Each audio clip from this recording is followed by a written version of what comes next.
What if the most significant events of your life are happening while you are completely unconscious, in a realm your physical eyes can never see?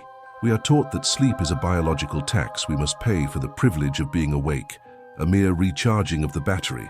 But the ancient world viewed the pillow not as a resting place for the head, but as a launch pad for the soul. Think of your daily life as a dimly lit room where you focus on a few familiar objects, and sleep as the moment someone opens the door to the vast, star-filled night outside. For centuries, the brightest minds in human history, from the Neoplatonic mystics of Alexandria to the silent monks of the Himalayas, insisted that the dreaming self is actually more awake than the person who walks the earth by day. They spoke of a specific bridge, a dimensional gateway that opens the moment your heart rate slows and your eyes close, connecting your individual mind to an ocean of universal consciousness. In this journey, we will first decode the Neoplatonic map of the anima mundi, the world soul where our spirits wander when the body rests. Then we will explore the secret practices of the Tibetan dream yoga masters, who use the night as a training ground for the ultimate transition of death. Finally, we will uncover the forgotten science of dream incubation used in ancient temples to pull wisdom directly from the fabric of reality itself. By the end, we will face a question that redefines the very nature of human identity and the hidden purpose of the 8 hours we spend in the dark. So if the brain is simply a biological organ, why does every ancient tradition insist that during sleep we aren't just resting, but actually going somewhere? The modern world treats sleep as a biological necessity, a quiet period of maintenance where the brain clears out metabolic waste and the body repairs its tissues. We view it as a gap in our existence, a temporary off switch that we tolerate only so we can be productive again tomorrow. But this materialist perspective leaves a massive hole in our understanding of the human experience. If sleep were merely for physical recovery, why is the dreaming brain often more active than the waking one? Why do we experience vivid, complex worlds that feel as real as the room you are sitting in right now? Think of your consciousness not as a light bulb that turns on and off, but as a deep-sea diver tethered to a boat. Your waking life is the time spent on the surface, focused on the narrow tasks of the physical world. But when you sleep, you are not disappearing. You are simply descending into the depths of the ocean. The boat is the body, and the tether is your life force. But the diver, the real you, is exploring a vast underwater kingdom that exists whether you are looking at it or not. The ancient Greeks called this the anima mundi, the soul of the world. They believed that the universe itself is a living, breathing consciousness, and that our individual minds are like small streams that flow back into this great celestial ocean every single night. The philosopher Plotinus, the great light of Neoplatonism, argued that the soul never truly belongs to the physical body. To him, the body was like a heavy garment that the soul wears during the day. This garment restricts us, forcing us to perceive reality through the narrow windows of the 5 senses. But in sleep, the soul partially unties the knots of the physical world. It retreats from the eyes, the ears, and the skin, and turns its gaze inward. But here is the paradox. When the soul looks inward, it doesn't find a small, dark closet of personal memories. Instead, it finds a gateway to the infinite. Plotinus suggested that in the deepest states of sleep, we actually return to the One, the source of all existence.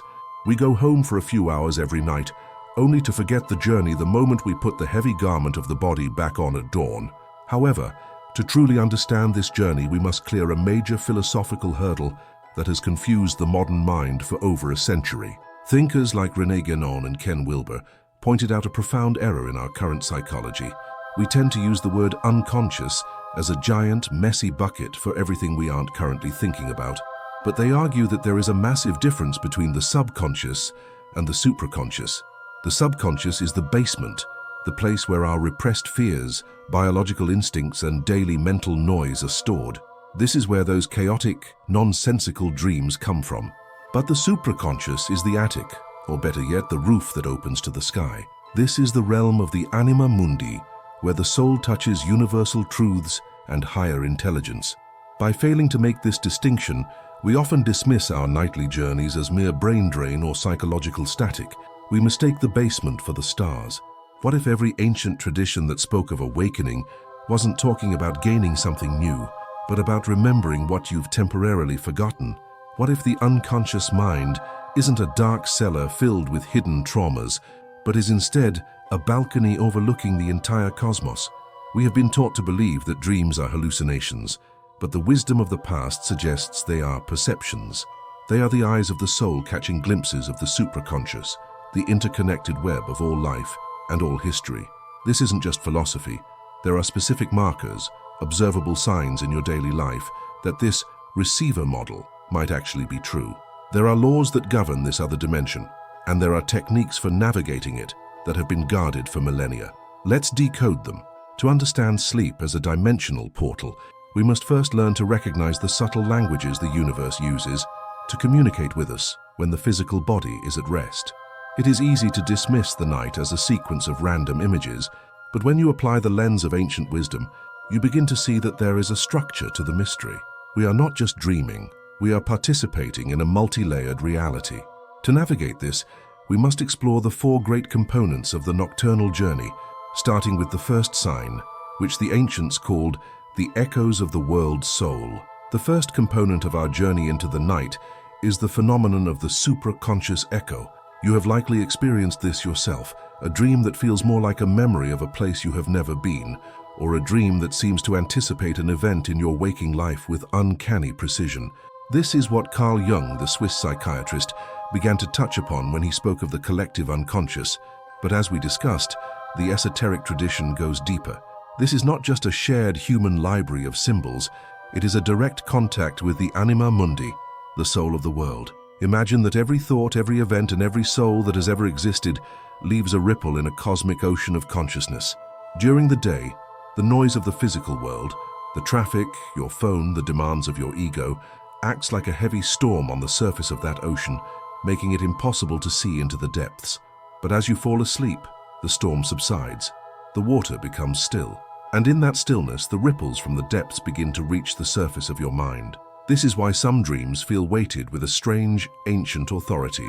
They aren't about your boss or your laundry. They are about archetypal figures, the wise old man, the dark mother, the eternal child. These are not just characters created by your brain.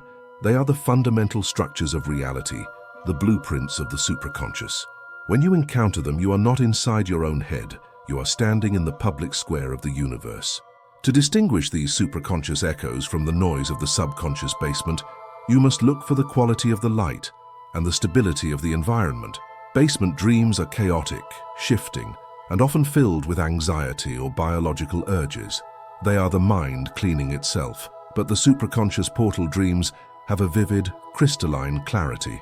They carry a feeling of truth that persists long after you wake up. The practice here is simple but profound. You must begin to curate your nocturnal attention. Before you drift off, instead of dwelling on the stresses of the day, which anchors you in the subconscious basement, visualize yourself standing at the edge of a vast, calm lake. Invite the anima mundi to speak. This is what the Neoplatonists called recollection. You are not asking for a fantasy. You are asking to remember the connection that already exists. By shifting your focus from the self to the source, you begin to tune your internal receiver away from the static of daily life and toward the clear signal of the dimensional portal. But as deep as these dreams can be, they are only the beginning. There is a state even deeper than dreaming, a state that most of us consider a total void, but which the Vedantic tradition of India considers the highest peak of human experience. This brings us to the second component of the journey, the silent pilgrimage into the heart of the sun. In the ancient Vedanta philosophy, particularly the Advaita tradition, consciousness is divided into three states: waking, dreaming, and deep, dreamless sleep.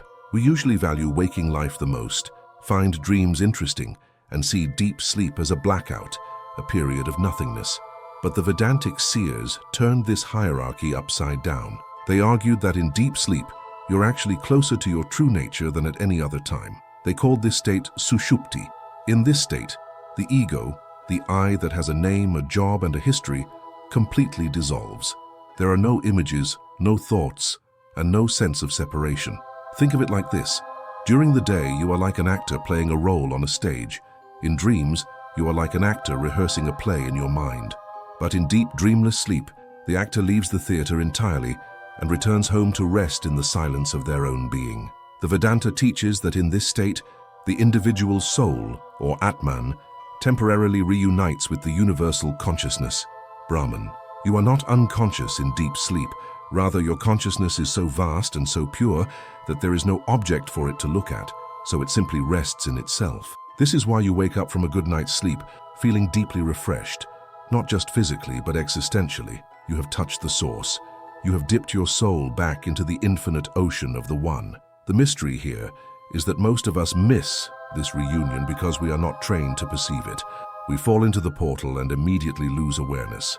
But the masters of meditation suggest that there is a fourth state called turiya, which is the ability to maintain a thread of awareness even in that deep, dreamless void. They suggest that the blackout we experience is not because there is nothing there, but because the light of the source is so bright it blinds our limited human perception.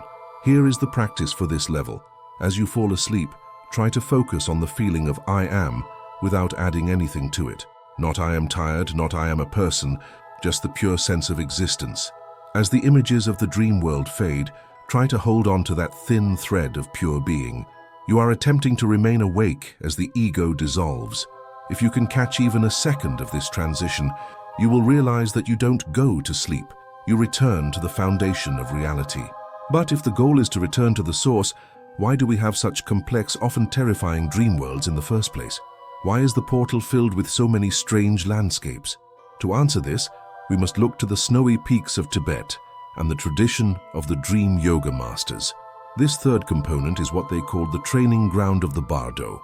The Tibetan tradition teaches that the states of sleep and the states of death are nearly identical. When you die, your consciousness passes through various bardos, or intermediate states, where your own mind projects its fears and desires onto the fabric of reality. If you are not trained to recognize these projections as your own, you become a victim of them, chased by demons or seduced by illusions. Sleep, then, is a micro-death provided by the universe every 24 hours to give us a chance to practice. When you dream, you are in a reality that is completely responsive to your thoughts. If you feel fear, a monster appears. If you feel joy, the sun shines. The dream yoga masters realized that if you can become lucid, if you can wake up inside the dream and realize that the walls, the people, and the sky are all made of your own consciousness, you gain a level of spiritual sovereignty that is impossible in the heavy, slow-moving physical world. Lucid dreaming is not just a parlor trick for flying or indulgence. It is a dimensional training exercise. It is the art of realizing that the observer and the observed are one and the same. The Tibetan masters used specific techniques to trigger this lucidity. One of the most powerful is the illusion check during the day. Throughout your waking hours, you must constantly ask yourself, is this a dream?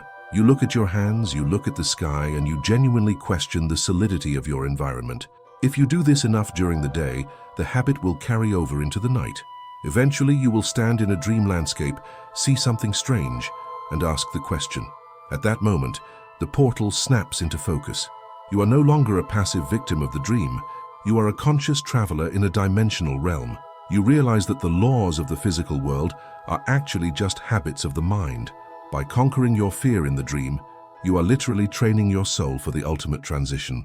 You are learning to navigate the supraconscious without losing your center.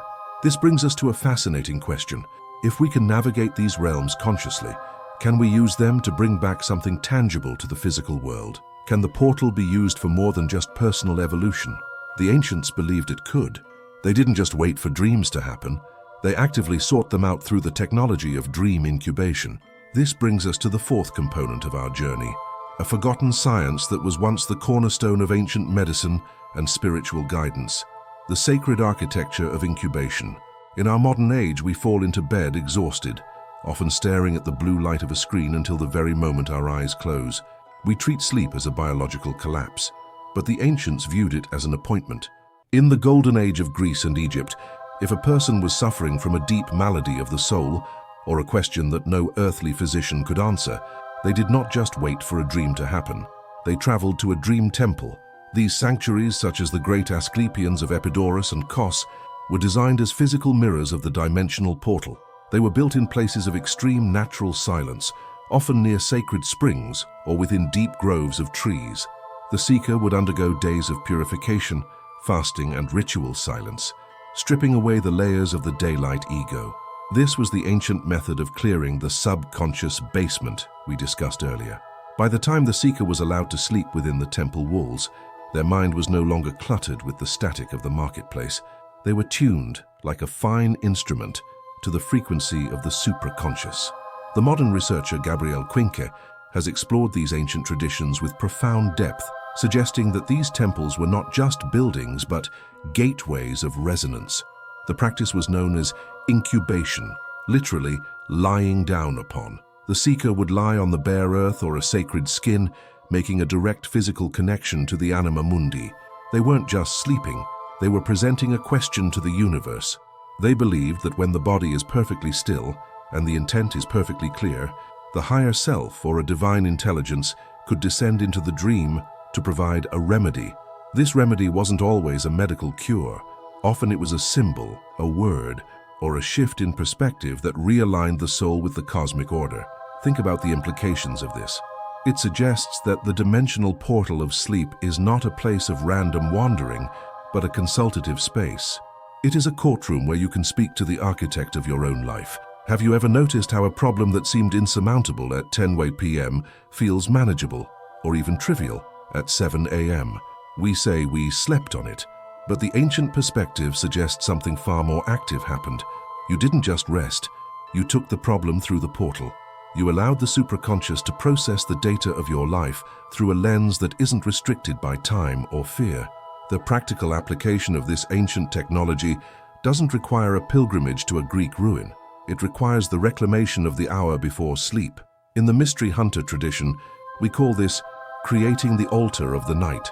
For the last 60 minutes of your day, you must treat your bedroom as a temple. This means removing the noise of the modern world, not just the light of the phone, but the mental light of anxiety and planning. You state your intent clearly. You ask a question. You don't demand an answer in plain English. You invite a symbolic resolution from the anima mundi. By doing this, you are shifting from being a passive sleeper to becoming an active incubator. You are using the portal as it was meant to be used, as a bridge between human limitation and divine insight.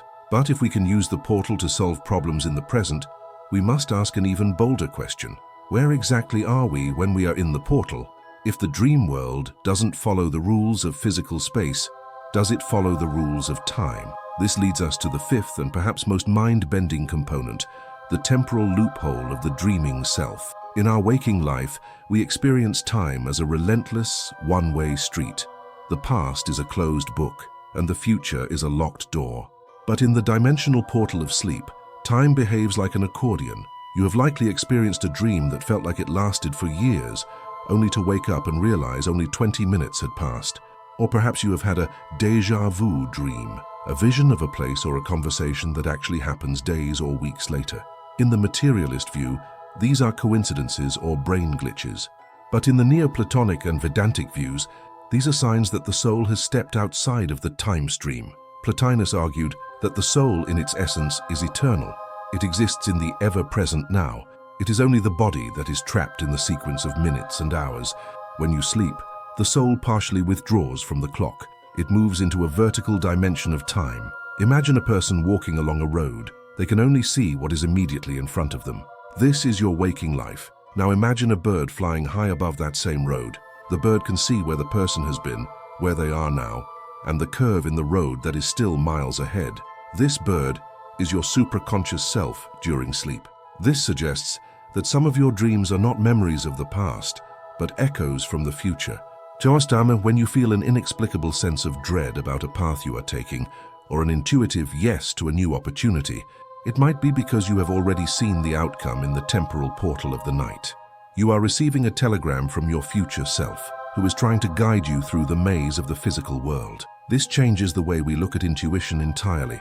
Intuition isn't a gut feeling. It is the residue of what you learned while you were away in the portal. But if the portal allows us to see the future and consult the divine, why is it so difficult to remember? Why does the most profound wisdom of the night vanish the moment we touch the floor in the morning? This brings us to the final, most crucial component of our architectural study of the night, the art of the silver thread. In many esoteric traditions, it is said that a silver cord connects the wandering soul to the physical body. Whether you take this literally or metaphorically, it represents the thin line of memory that bridges the two worlds. The reason we forget our dreams is not because they are unimportant, but because the frequency of the supraconscious is too high for the physical brain to record easily. It's like trying to download a massive high-definition file onto an old, corrupted hard drive. The hardware simply isn't designed for the data. To keep the portal open, you must build a memory bridge. This is the practice of the dream journal, but with a specific philosophical twist. You don't just write down what happened, you write down how it felt. The feeling tone of a dream is the carrier wave of the supraconscious. Even if the images are gone, if you can hold on to the feeling of awe or clarity or warning, you are keeping the portal active in your waking life. This creates a feedback loop. The more you value the information from the night, the more the night will provide. You are telling the anima mundi that you are finally listening. You are moving from being a tourist in the dream world to becoming a citizen.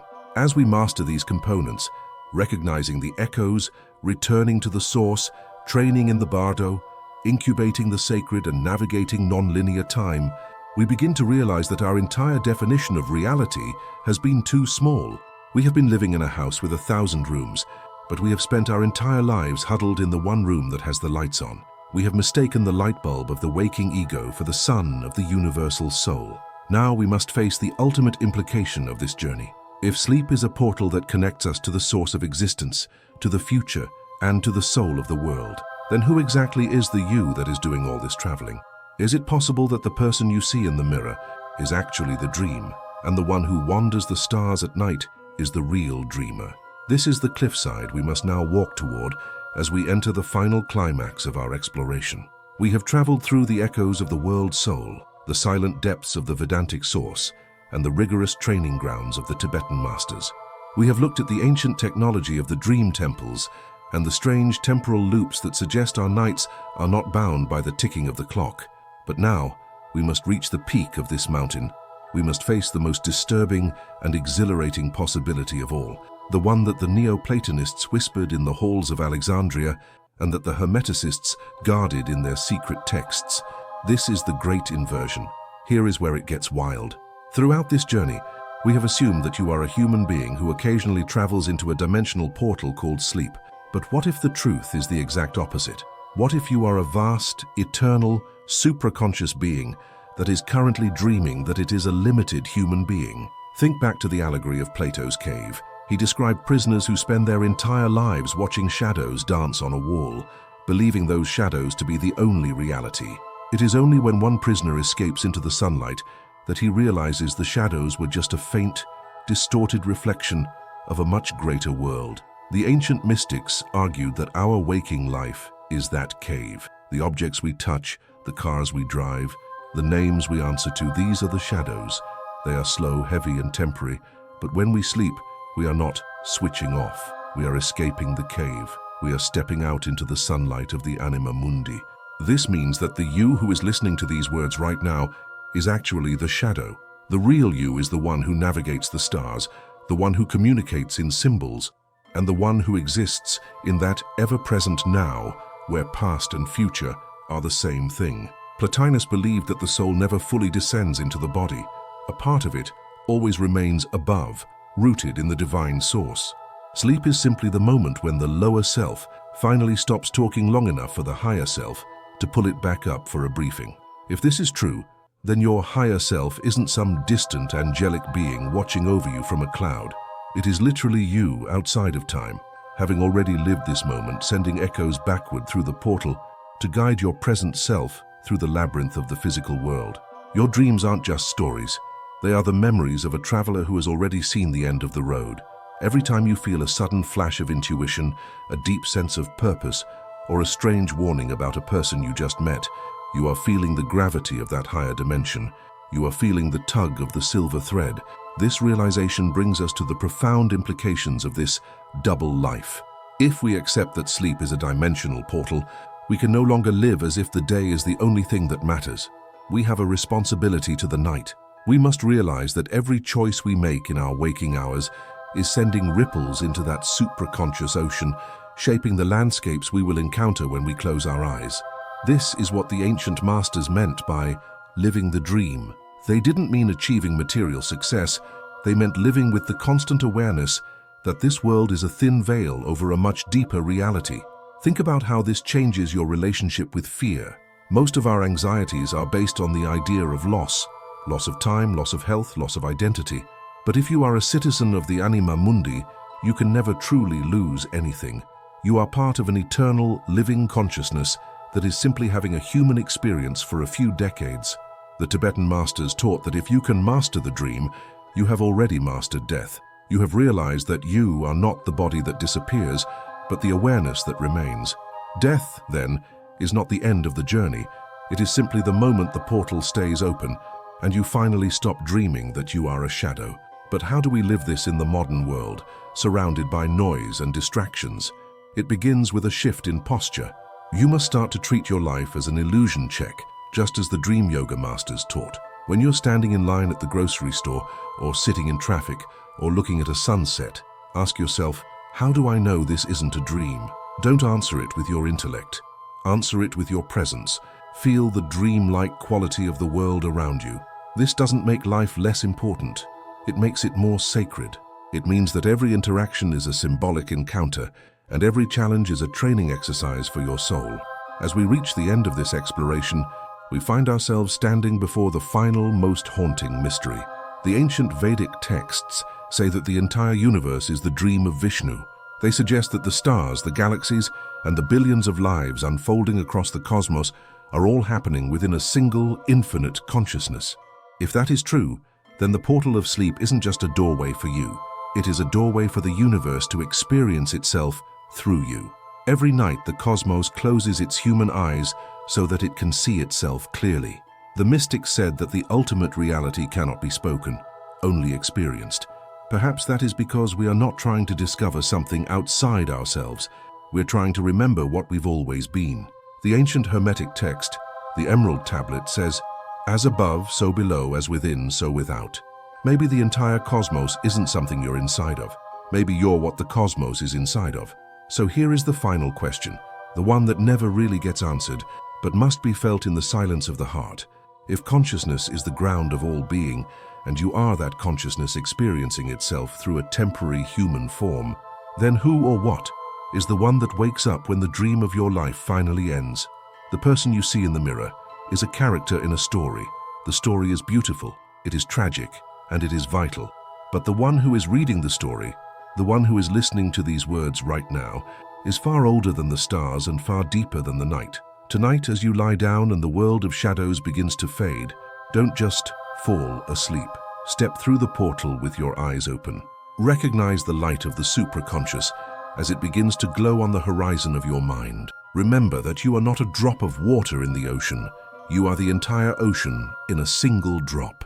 If these ideas resonate with you, consider subscribing. This channel is a journey into these mysteries, not a destination. There are no final answers here, only deeper questions. And maybe that's exactly the point. The night is coming and the portal is waiting. The only question left is, are you ready to wake up? The hunt continues.